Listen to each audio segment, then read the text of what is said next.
And at nightfall the two angels came to Sodom. And Lot was seated at the way into the town. And when he saw them, he got up and came before them, falling down on his face to the earth.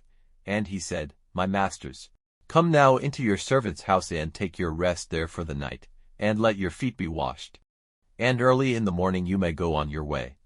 And they said, Not so, but we will take our night's rest in the street.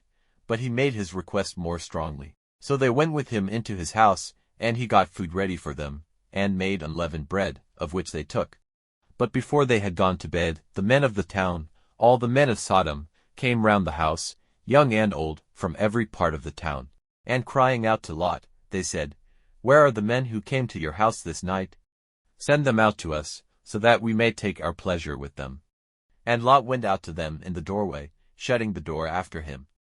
And he said, My brothers, do not this evil. See now, I have two unmarried daughters. I will send them out to you so that you may do to them whatever seems good to you. Only do nothing to these men, for this is why they have come under the shade of my roof. And they said, Give way there. This one man, they said, came here from a strange country, and will he now be our judge? Now we will do worse to you than to them. And pushing violently against Lot, they came near to get the door broken in. But the men put out their hands and took Lot into the house to them, shutting the door again. But the men who were outside the door they made blind, all of them, small and great, so that they were tired out with looking for the door. Then the men said to Lot, Are there any others of your family here? Sons-in-law, or sons or daughters, take them all out of this place. For we are about to send destruction on this place, because a great outcry against them has come to the ears of the Lord. And the Lord has sent us to put an end to the town. And Lot went out and said to his sons-in-law, who were married to his daughters, Come, let us go out of this place, for the Lord is about to send destruction on the town. But his sons-in-law did not take him seriously. And when morning came, the angels did all in their power to make Lot go, saying, Get up quickly and take your wife and your two daughters, who are here, and go, for fear that you come to destruction in the punishment of the town. But while he was waiting, the men took him and his wife and his daughters by the hand, for the Lord had mercy on them, and put them outside the town. And when they had put them out, he said, Go for your life, without looking back or waiting in the lowland. Go quickly to the mountain, or you will come to destruction. And Lot said to them, Not so, O my lord, see now. Your servant has had grace in your eyes, and great is your mercy in keeping my life from destruction. But I am not able to get as far as the mountain before evil overtakes me and death. This town, now, is near, and it is a little one. Oh, let me go there, is it not a little one, so that my life may be safe? And he said, See, I have given you your request in this one thing more. I will not send destruction on this town. Go there quickly, for I am not able to do anything till you have come there. For this reason, the town was named Zoar.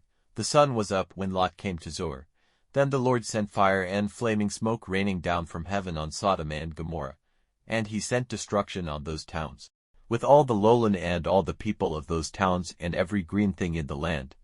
But Lot's wife, looking back, became a pillar of salt. And Abraham got up early in the morning and went to the place where he had been talking with the Lord.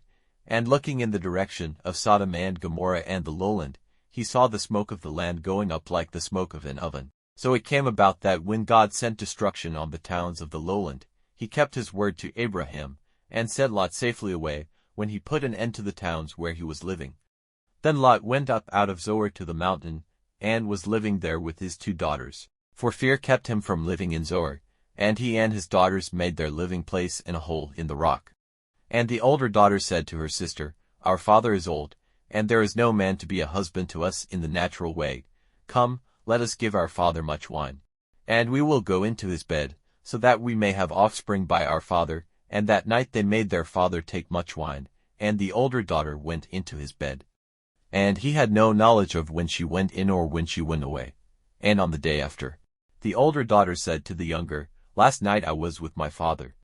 Let us make him take much wine this night again, and do you go to him, so that we may have offspring by our father. And that night again they made their father take much wine. And the younger daughter went into his bed. And he had no knowledge of when she went in or when she went away.